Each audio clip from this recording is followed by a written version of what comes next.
मंत्रिपदाची शपथ घेतल्यानंतर मंत्री त्यांच्या मतदारसंघामध्ये दाखल झालेत. गणेश नाईक यांना वनमंत्रीपद देण्यात आले. 10 वर्षांनंतर नवी मुंबईला मंत्रिपद पुन्हा मिळाल्यामुळे कार्यकर्त्यांमध्ये उत्साह आहे. ढोल ताशांच्या गजरात फटाके वाजवून गणेश नाईकांचं स्वागत करण्यात आलं.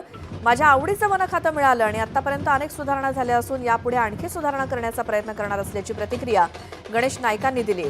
तर दुसरीकडे नितेश राणे देखील सिंधुदुर्गात पोहोचलेत. त्यांचं जल्लोषात स्वागत झालं. क्रेनच्या मदतीनं त्यांना पुष्पहार घालण्यात आलाय. 50 जेसीबींच्या मदतीनं पुष्पवृष्टी करण्यात आली.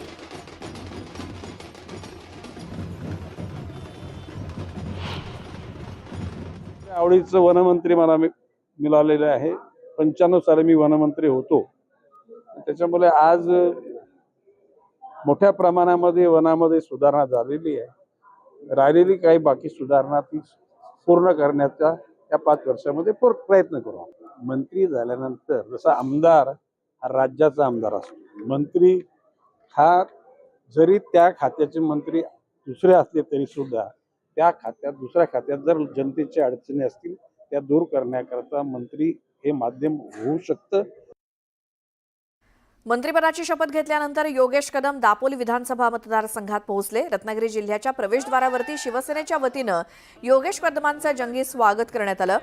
योगेश कदम यांच्यावरती पुष्पवृष्टी करण्यात आली. तर दादा भुसेंचं देखील त्यांच्या मतदारसंघात जल्लोषात स्वागत करण्यात आलं खातेवाटपानंतर.